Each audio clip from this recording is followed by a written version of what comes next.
ద్వాదశ రాశుల్లో రెండవదైన వృషభ రాశి వారి యొక్క లక్షణాలు ఏంటి? ఏ ఏ రంగాల్లో వీరు రాణించగలిగే అవకాశాలు ఉంటాయి?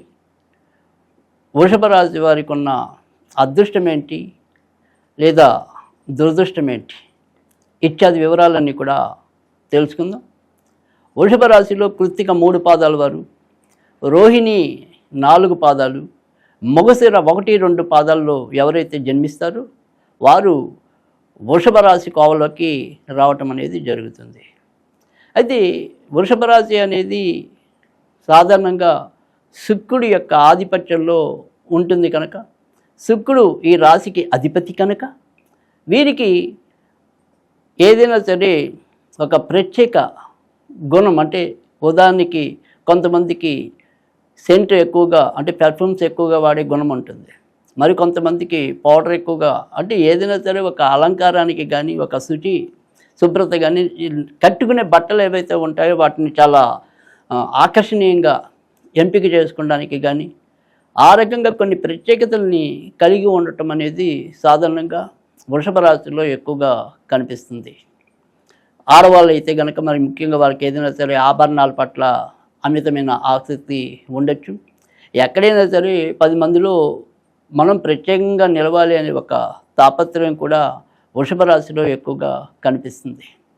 సాధారణంగా వృషభ రాశి వారికి కోపం అనేది తొందరగా రాదు, వచ్చిందంటే కనుక అది కొద్ది రోజులు బలంగా ఉండటం అనేది అయితే జరుగుతుంది. ఎప్పుడూ ఏదైనప్పటికీ కూడా సాధ్యమైనంత వరకు ఎన్ని ఒత్తిళ్ళున్నా ఎంత కోపతాపాలున్నా వాటిని పైకి కనిపించకుండా ప్రవర్తించడం అనేది వీరి యొక్క ప్రత్యేకత. అలాగే బాగా మొండితనం కలిగే రాశుల్లో కూడా వృషభ రాశి అనేది ఒకటి. అందుకని ఎవరు ఎన్ని చెప్పినప్పటికీ కూడా సాధారణంగా వినయంగా ఉన్నట్టు నటిస్తారే తప్ప బయటికి వెళ్ళాక తిరిగి తాము చేయాలనుకునేది చేసే స్వభావం అయితే కనుక వృషభ రాశిలో ఎక్కువగా ఉండటం అనేది ఉంటుంది. వృషభ రాశి వారు వ్యాపార రంగంలో, రాజకీయ రంగంలో, ఉద్యోగ రంగంలో, కళా రంగంలో ఇలా బహుముఖ రంగాల్లో అద్వితీయమైన ప్రతిభను చూపించగలిగే అవకాశం ఉన్న, సత్తా ఉన్న రాశి అనేది ఏదైతే ఉంటుందో అది వృషభ రాశి. కనుక ఈ వృషభ రాశిలో జన్మించిన వాళ్ళు అనేక అంశాల్లో మనకి చక్కటి వ్యక్తులు కనిపించడం అనేది కూడా జరుగుతుంది.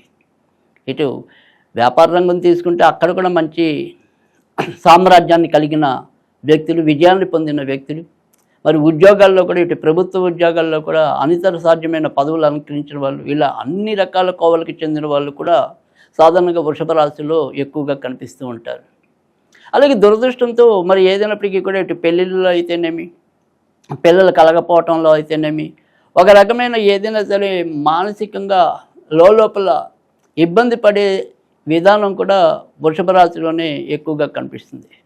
ఒకసారి మొదటి వివాహం అది చెడిపోవటం కానీ, లేదా అది అనుకూలమైన ఫలితాలు ఇవ్వలేకపోవటం కానీ, ఇలాంటివి కూడా వృషభ రాశి వారికి కలిగే అవకాశాలు అయితే ఎక్కువగా ఉంటాయి. కనుక సాధారణంగా వృషభ రాశి వారికి బాల్యంలో, అంటే చిన్న వయసులో పెళ్ళిళ్ళ కన్నా కూడా ఒక వయసు వచ్చాక బాగా పరిణితి, అంటే ముఖ్యంగా చెప్పాలంటే కనుక ఆడవాళ్ళకి 24-25 నిండాక కానీ, మగవాళ్ళకి ఇంచుమించు 28 దాటాక కానీ పెళ్ళిళ్ళు అయితే కనుక కొద్దిగా సత్ఫలితాలు ఎక్కువగా వచ్చే అవకాశాలు అయితే ఉంటాయి. అలా కాకుండా కొద్దిగా ఇందాక చెప్పుకున్న వయసు కన్నా కూడా కొద్దిగా తక్కువ వయసులో జరిగినప్పుడు ఏదైనా సరే కొంత వ్యతిరేకత అనేది కానీ, ఇంట్లో సుఖం లేకపోవటం కానీ సంప్రాప్తించే అవకాశాలు అయితే ఎక్కువగా ఉంటాయి. అయితే సాధారణంగా వృషభ రాశి వారు ఉద్యోగంలో ఉన్నప్పటికీ కూడా జీవితంలో ఒక్కసారైనా సరే వ్యాపారానికి రావాలి అనే తలంపుతో ఉండటం అనేది కూడా జరుగుతుంది.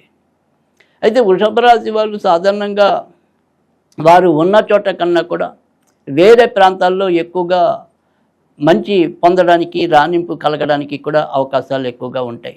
ఎందుకంటే వీరి యొక్క భాగ్యకారకుడు శని అయ్యి ఆయన చరరాశి అవటం వల్ల వీరి అదృష్టం వారు ఉన్న చోట కాకుండా వేరే ప్రాంతాల్లోనే ఎక్కువగా రాణింపు కలగడానికి కూడా అవకాశాలు ఎక్కువగా ఉంటాయి.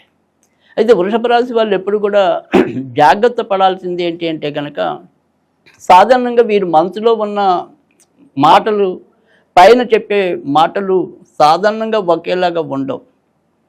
మనసులో ఉండే గుణం ఒకలాగా ఉంటుంది, పైకి వ్యక్తం చేసే తీరు మరొకలాగా ఉంటుంది. అందుకని వీరిని ఒక్కోసారి ఎవరైనా సరే కొంత అపార్థం చేసుకోవడానికి కానీ, నమ్మదగిన వ్యక్తులు కాదని వాళ్ళలో వాళ్ళు ఏదైనా సరే ఒక అంచనా రావడానికి కానీ అవకాశాలు ఎక్కువగా ఉంటాయి.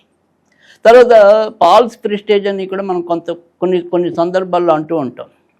అంటే ఒక్కోసారి మెహర్బానీకి పోయి కూడా వారు ఏదైనా సరే అప్పులు చేసినా కూడా అవి పీకల మీదకి వస్తే కానీ బయట పెట్టుకోకపోవటం, దానివల్ల మరి ఏదైనా సరే ఇబ్బందులు పడటం, ఇలాంటివి కూడా ఎక్కువగా ఉంటాయి. కనుక ఏదైనా సరే అటువంటి గుంబన స్థితి నుంచి కొద్దిగా ఏదైనా సరే జీవితంలో ఎవరినైతే బాగా ప్రేమిస్తారో వాళ్ళకైనా కనీసం మీ యొక్క అంతరంగాన్ని నిర్మమాటంగా చెప్పటం అనేది కానీ, దాంట్లో ఎటువంటి దాపరికం లేకుండా చూడగలిగే విధానం కానీ ఉన్నట్టయితే కనుక మరింత బాగుంటుంది అని చెప్పదగిన సూచన. అయితే వృషభ రాశి వాళ్ళు సాధారణంగా ఎప్పుడైనా సరే ఎక్కువగా వీరు కూడా ఆంజనేయ స్వామిని పూజించటం అనేది, తర్వాత వెంకటేశ్వర స్వామిని పూజించడం వల్ల కూడా మరింత మంచి ఫలితాలు పొందడానికి కూడా అవకాశాలు ఎక్కువగా ఉంటాయి. అయితే కృత్తికా నక్షత్రంలో జన్మించిన వాళ్ళకి ప్రభుత్వ ఉద్యోగాలు లభించే అవకాశాలు ఎక్కువగా ఉంటాయి. అలాగే మరి రోహిణి నక్షత్రంలో జన్మించిన వారికి ప్రైవేట్ రంగంలోను, తర్వాత కొంతవరకు వ్యాపార అభిలాష కలిగిన విధానంలో ఉండటానికి కూడా అవకాశాలు ఎక్కువగా ఉంటాయి. ఇక మృగశిర నక్షత్రం 1-2 పాదాల్లో జన్మించిన వాళ్ళు ఇటు తర్వాత ప్రభుత్వేతర 2 రకాలుగా కూడా మరి పేరు ప్రఖ్యాతులు గడించడానికి అవకాశాలు ఎక్కువ ఉంటాయి. అయితే ఈ వృషభ రాశిలో అత్యధిక మొండితనం కలిగిన నక్షత్రంగా మనం మృగశిర వారిని చెప్పుకోవచ్చు. వీళ్ళు అయితే కనుక మరింత మొండితనం కనపడే అవకాశం కూడా వృషభ రాశి వ్యక్తుల్లో కనిపిస్తుంది. మళ్ళీ మరొక రాశిలో మనం కలుసుకుందాం. అంతవరకు సెలవు.